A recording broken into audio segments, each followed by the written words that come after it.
France Inter. Et voici les chroniques littorales. Bonjour José-Manuel Lamarque. Bonjour Flore Catala. Les chroniques littorales du vendredi consacrées à des portraits de gens de mer, appelés aussi mériens ou mériennes. Et ce matin, le portrait d'un grand skipper, José-Manuel.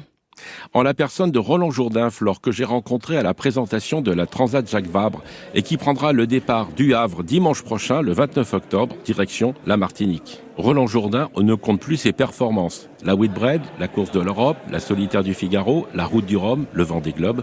Roland Jourdain, bonjour. Bonjour. Roland Jourdain, que ressentez-vous quand vous prenez le départ d'une course ? C'est assez étonnant parce que les années passent et on a toujours l'impression de rester jeune, mais on vous donne une ligne de départ et il y a une espèce de réaction pavlovienne où il faut aller plus vite que les autres sur l'arrivée. Et c'est très sucré-salé pour moi aujourd'hui, pour qui les combats sont vraiment plus environnementaux et à la recherche d'un autre type de performance face aux enjeux qui nous attendent. Mais je faisais la route du Rhum l'année dernière sur mon bateau We Explore qui fait en fibre de lin. Et bien j'ai réussi à voler le départ, à être trop pressé sur le départ alors que je défendais une sorte de slow sailing. Ça m'a pas empêché de passer la ligne d'arrivée en tête dans la catégorie. Justement, là, c'est les 30 ans de la Transat Jacques Vabre. Ouais, tout à fait, 30 ans. C'était hier. Moi, j'ai eu la chance de participer en 95 avec Paul Vatine, qui est dans les étoiles depuis, notre polo, et de gagner cette course-là. La Transat Jacques Vabre, c'est un rendez-vous important pour le milieu nautique, toutes classes confondues, parce que tous les 2 ans, on voit déjà ce milieu évoluer, et là, il y aura quasi 100 bateaux. Et puis, les avancées technologiques et tout ce qui peut accélérer, en fait, dans ce monde d'aujourd'hui. Donc, c'est intéressant, même sociologiquement, je dirais.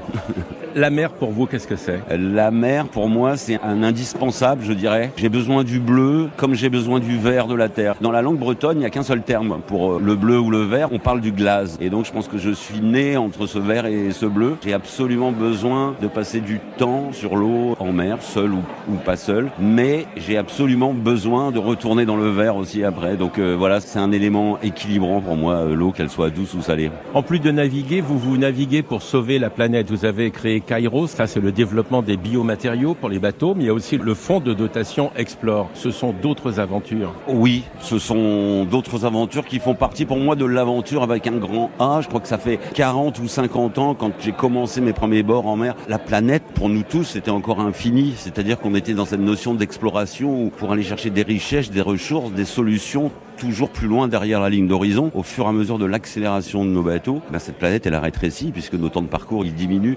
Donc cette prise de conscience, elle est venue de là. Et quand on a créé Explore, c'était avec cette ambition. Vous savez, aujourd'hui, on a des centres d'entraînement pour la course au large. Le plus célèbre est à Port-la-Forêt, où j'ai fait mes armes, comme beaucoup d'autres. Et Explore, pour moi, l'ambition, c'est d'être ce centre d'entraînement à l'exploration du monde de demain, en toute conscience des limites planétaires et de l'infinitude de solutions qu'on a à trouver dans cette finitude du monde. Mais c'est pas une mauvaise nouvelle, c'est au contraire source d'excitation extrême, avec peut-être des critères qui là aussi reviennent vers la nature. Dans la nature, dans le monde du vivant, il y a 80% de collaboration et 20% de compétition. Donc dans un monde où aujourd'hui il faut économiser notre énergie, c'est aussi l'énergie de nos matières grises. Et c'est réapprendre en fait à travailler ensemble et à coopérer. Donc c'est ça qui m'excite beaucoup et aujourd'hui Explore à 10 ans. Ce qui veut dire, Roland Jourdain, quand vous allez larguer les amarres pour la Transat Jacques Vabre, ça sera pas un départ comme les autres. C'est jamais un départ comme des autres. J'ai l'immense joie d'avoir eu la proposition de Guirec Soudé sur son IMOCA freelance.com pour sa première Transat Jacques Vabre. C'est vraiment quelqu'un d'extraordinaire, ce Guirec, et je pense qu'on va avoir une jolie histoire à raconter parce que je pense que l'avenir de la course au large ne passera pas par l'augmentation de la vitesse et de l'accélération, mais l'augmentation des jolies histoires qu'on va pouvoir raconter à ceux qui restent à terre.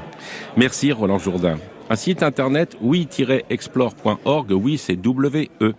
Bonne journée Flore Catala. Et bonne journée à vous José-Manuel Lamarque.